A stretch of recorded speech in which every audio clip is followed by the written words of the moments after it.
그동안 제가 한동안 좀 쉬었죠. 집에서 이제 건강경 아침 저녁만. 그래서 제가 이제 느낀 것이 이 분별심 없애는 공부는 한번 해봐야 되겠다, 해보고 싶다. 그 마음은 섰어요. 제가 제 생각을 말씀드린 거고요. 지난번에 제가 법사님한테 한번 여쭤봤을 때, 자녀 문제로 여쭤봤을 때 이제 관심을 끊어라. 그리고 바치는 기도를 해라. 그래서 그거 맞습니다 하고 그건 됐는데, 정상적인 아이면 그게 되는데, 이제 그건 그 아이는 정상적이죠. 근데 약간의 지능이 부족하다. 그런 아이가 있다면 그것도 관심을 끊고 바치는 기도를 해야 되는가? 저 혼자 그게 조금 이렇게 좀 그때 궁금했었거든요.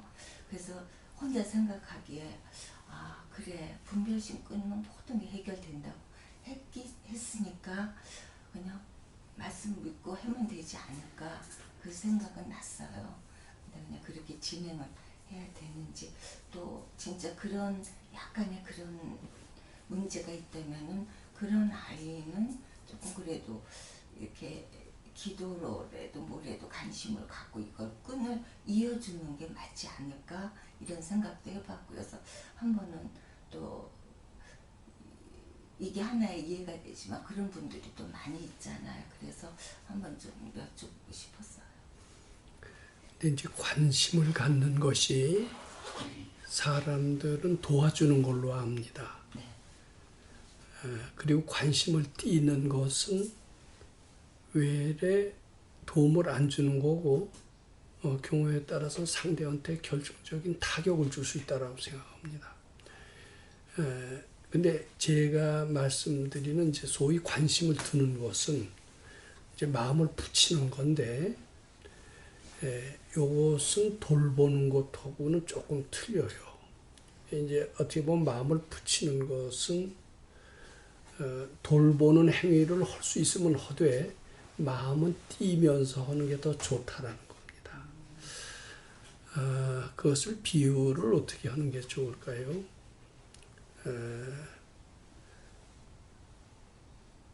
제가 지금 어떤 좋은 생각이 잘 안 나는데, 그러니까 여기 상처가 있습니다. 상처가 피가 납니다. 상처가 피가 나면은 거기에 세균이 들어갈 수가 있습니다.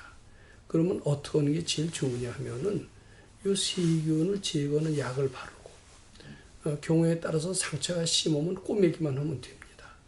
꼬매기만 하면 되지. 야, 이 불쌍한 내 자식아, 너 그 다리 그렇게 하다가 병들지 않겠느냐 그러면서 그렇게 치료만 하면 되는데, 거기에 그 치료가 잘 안 될 것 같으니까 자꾸 걱정을 하면서 심지어는 불쌍해하면서 눈물을 흘리면서 그래요. 자, 치료만 하면 그대로 괜찮습니다. 어떻게 의사가 볼 때. 근데 불쌍해하면서 눈물을 흘리면서 저 죽으면 어떡하나, 다리가 썩으면 어떡하나 이렇게 하는 것이 병치료에 도움이 됩니까? 안 됩니까? 안 되죠. 마찬가지로 지금 약간 시원찮은 자식이 있다고 그랬잖아요. 예, 시원찮은 자식이 뭘까? 그 의사한테 들어가면 고칠 수가 있을까? 의사한테 아니, 그거는 아니고. 의사한테 데려가면 고칠 수가 없고, 제가 그 전에 그랬습니다. 붙은 마음만 띄면 된다고 그렇게 말씀을 드렸습니다. 그러니까 제가 여기서 다리에 상처가 났을 때 약 바르고 뭐 경우에 따라서는 꼬매기만 하면 됐지, 아이 내 다리가 썩을까 죽을까, 그리고 자식이 그렇다면 불쌍한 내 자식 저 다리가 썩으면 어떨까, 이런 걱정은 하나의 도움도 되지 않고 자기한테도 손해고 자식한테도 손해죠. 그러니까 될 수 있는 대로 그런 걱정은 띄는 게 정상이고, 부모 마음도 편하고 자식한테도 도움이 안 되는 건 다 아는 사실입니다. 근데 이것은 이제 겉으로 붙은 마음을 띠라고 하는 겁니다. 그리고 이제 내가 말씀드린 것은 겉으로 붙은 마음을 띠는 것도 도움이 되지만, 본진적으로 도움이 되는 게 있어요. 속으로 붙은 마음을 띄는 것은 매우 상처 치료에 도움이 됩니다.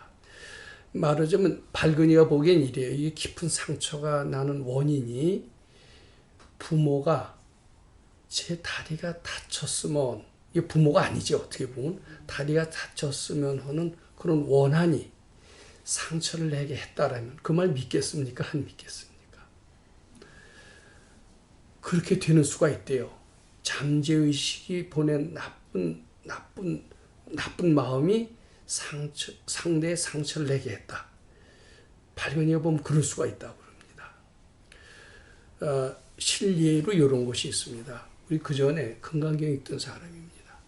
방 안에서 금강경을 읽고 있는데 우리 거기는 아주 들입니다. 개구리가 하나 방 안에 톡톡톡톡 뛰어들어왔어요. 방 안에 곧잘 개구리가 들어옵니다. 그러면 이제 개구리를 집어서 내 던지고 싶질 않아서 아유 저는 뭐 개구리 저거 어떻게 그냥 치워버렸으면 좋겠다. 그런 마음이 올라올 거예요, 안 올라올 거예요. 근데 그런 마음을 자꾸 바치는 거예요. 이제 공부하다가 개구리를 집어서 내 던지게 하는 거는 우리 못하겠습니다. 마음으로 바칠지요. 근데 이제 바치다가 못해서 하도 개구리가 끼어드니까 아유 저는 개구리 죽으면 좋겠다 이런 생각을 잠시 할 수가 있습니다. 그러다가 이제 금강경을 읽다 보니까 어느덧 개구리가요 죽어 있어요. 이거 실제 얘기입니다. 그럼 개구리는 누가 죽였을까요? 저 죽었으면 하는 마음이 죽인 겁니다. 그 말 믿어지세요? 안 믿어지세요? 근데 현재의식으로 죽었으면 하면은 안 죽습니다. 그런데 우리 공부하는 사람은 자꾸 바치는 과정에서 현재의식이 잠재의식화가 됩니다. 잠재의식이 된 살인은 정말 칼보다 더 무섭습니다. 바로 죽이는 거예요. 근데 저는 이제 이 말은 우리가 참 불가사의해서 믿질 못합니다. 자식이 병이 드는 것은 부모한테 아무 책임이 없다고 생각합니다. 형제한테도 아무 책임이 없다고 생각합니다. 근데 발근이가 볼 때는요, 그 인연 있는 사람, 그 자식을 불쌍히 여기는 사람은 인연이 깊은 사람입니다. 인연이 깊은 사람의 나쁜 텔레파시에 의해서 병이 든다라고 본 수가 있습니다. 근데 이 말은 아마 믿기 어려울 겁니다. 저는 그 도인 밑에서 여러 가지 그 잠재의식에 관한 말씀을 들었기 때문에 그 말을 믿습니다. 이건 어떻게 보면은 자식이 좀 시원찮게 된 원인, 물론 본인의 죄업도 있겠죠. 선세 죄업도 있겠지만 그 죄업의 뿌리 속에는 보살님과 자식과 맺은 나쁜 업보, 어떻게 보면 나쁜 악심이 한 역할을 했다. 이런 뜻도 됩니다. 그래서 거기에 붙은 마음을 띠라는 것은 무심하라는 얘기가 아닙니다. 현재의식을 띠라는 것은 무심하라는 얘기가 되는데 그 잠재의식까지 띠는 것은 무심하라는 얘기가 아니라 그 상처를 치유하는 효과까지도 나타난다 이 말입니다. 그래서 무조건 띠세요. 띠시는 건 무심한 거고 방치하는 거고 심지어는 죽게끔 만드는 게 이런 게 아니라는 겁니다. 진정으로 치료하는 거요. 내 마음도 편안하게 하고 자식도 편안하게 하는 것이다. 이렇게 이해하셔야 됩니다. 이런 이야기는 밖에서 못 들어보셨을 겁니다.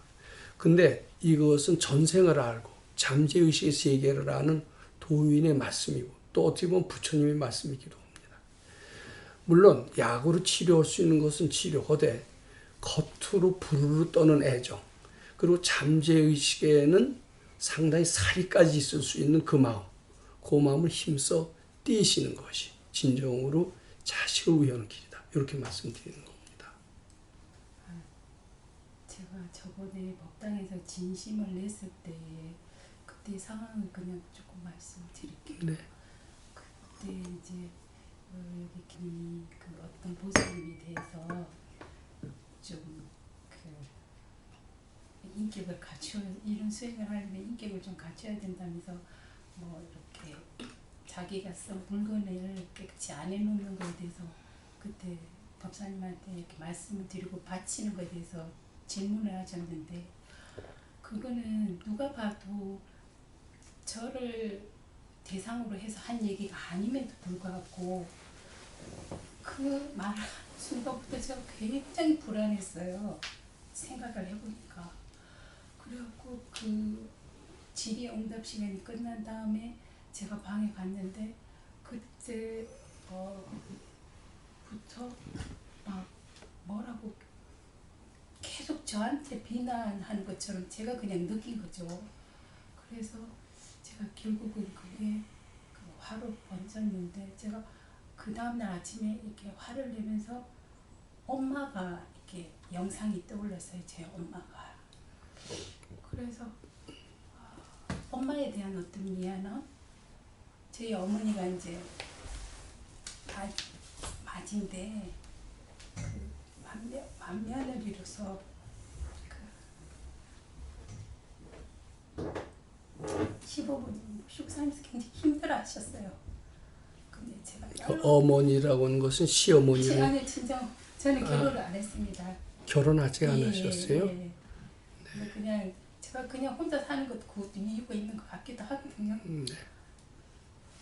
그래서 어떤 관계든 간에 뭐 시어머니, 시아버지하고의 관계에서 이렇게 며느리로서 너무 복종하면서 살면서 그게 힘든데 그걸 보는 제가 엄마를 도와줄 수 없었고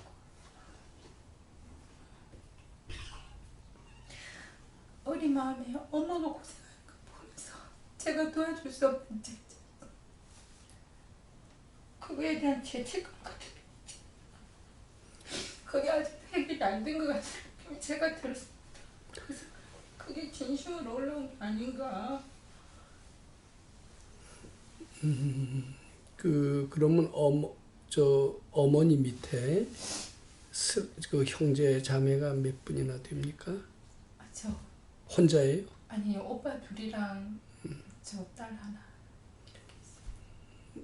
오빠 위로 두 분 예, 계시고 딸은 하나인데 오빠들이 어머니에 대한 생각과 보살님의 어머니에 대한 생각이 다른 오빠들이 효도를 합니까? 큰 오빠는 좀 효자라는 얘기를 많이 들어요. 남들이 봤을 때는 효자인데 엄마 마음은 편치가 않은 아들이에요. 남들이 봤을 때는 참 효자인 아들인데 둘째 오빠는 남들이 봐도 별로 효자 같지는 않고요. 네, 그럼 어머님 좀 생전에 계시는 것 같으네요. 예. 그 아버지는 어떻습니까? 아버지는 돌아가셨고. 물론 시부모님도 돌아가셨겠네요. 예, 다 돌아가셨어요. 근데 어머니가 아직도 그렇게 행복한 삶을 살지 않으신 모양이죠? 그렇죠. 그렇게 평생을 사셨고 지금 뭐 몸이 불편해서 지금 요양병원에 계신데 어머님도 평생을 그렇게 매여서 살았고 아버지에 대한 원망 이런 게 아직도 이제 겉으로는 돌아가시면서 내가 그 정도의 남편이면 괜찮은 남편이었는데 내가 너무 원망을 많이 했다 이런 말씀을 하시지만 제가 봤을 때는 아직도 그게 풀어지고 가지는 않습니다. 그럼 어렸을 때 엄마는 불쌍하고 아버지는 좀 밉고 이랬습니까? 그렇죠. 엄마의 그 마음을 그대로 제 여기에 투사가 됐겠죠. 네. 예. 그냥 그게 어머니하고의 맺은 업보가 보살의 이야기를 서운하게 듣게끔 했던 것은 사실인 것 같습니다. 나한테 한 거는 아니지만 그 얘기를 듣는 순간 어머님도 시부모한테 그렇게 당했던 그 생각이 나고 어머니에 대한 불쌍한 생각이 그 말에 대한 분별로 이어졌다 이런 해석이 됩니다. 즉 어머니가 고생하는 게 어머니가 시부모한테 핀잔 듣고 시집살이 하는 게 늘 딱하고 불쌍하게 생각이 됐죠. 그리고 아직도 그게 마음속에 그대로 남아있는 것 같습니다. 지금 눈물을 흘리시는 거 보면 상당히 마음속 깊이 박히신 것 같은데 지금이라도 어머니 떠오르실 때 자꾸 바치세요. 자꾸 어머니 바치시고 더군다나 요양병원에 가시니까 건강한 몸을 회복하셔서 오래오래 건강한 몸으로 잘 사셔서 부처님 전에 복 많이 지길 바라는 그런 기도는 좋습니다. 또 그것보다 더 좋은 것은 우리 어머니같이 팔자가 기박한 고생 많은 그런 모든 사람들이 그 고통의 한을 다 탈겁해서 부처님 전에 환희심 내서 복 많이 지길 바로. 어머니가 비슷한 사람들이 어머니뿐만이 아니라 세상에 두루 많겠죠. 이건 어머니 한 분만 위한 기도를 하시지 말고 어머니 비슷한 딱한 모든 사람들이 그 고통을 해탈해서 복 많이 지길 바라놓고 자꾸 기도를 해주세요. 그러면은 어머니 불쌍한 생각이 차츰차츰 엷어질 거고 보살님 상당히 자유롭고 명랑해질 것 같습니다. 어머니에 대한 업보가 보살님 마음속에 깊이 자리 잡고 있으면서 그것이 상처와 같아서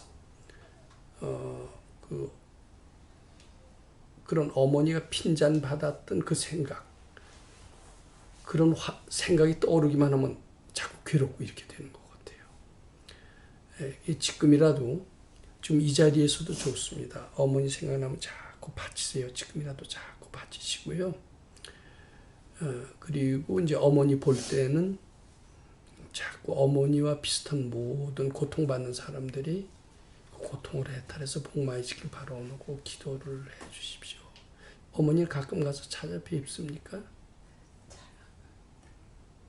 네. 한번 어디 댁에서 먼가요? 지금 경상에 계시기 때문에. 그럼 오빠 가까이 있습니까?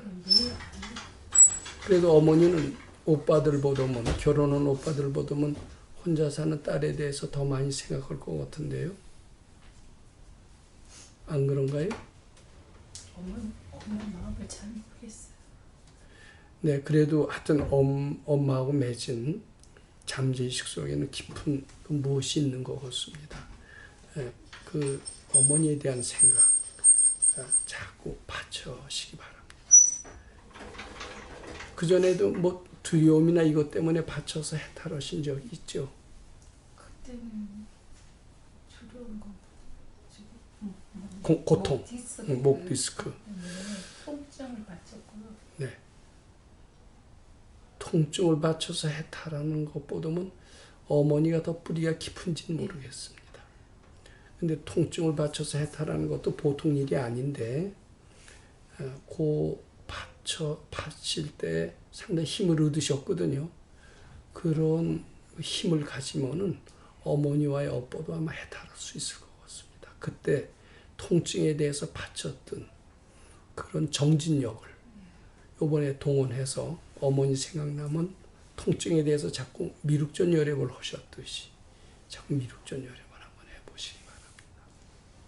그러면은 어머니가 딱하고 불쌍한 생각이 차츰 덜 들고 그럼 어머니도 편안해집니다. 그 어머니한테 효도하는 하나의 방법이 될 수 있을 것 같습니다. 제가 질문 드리겠습니다.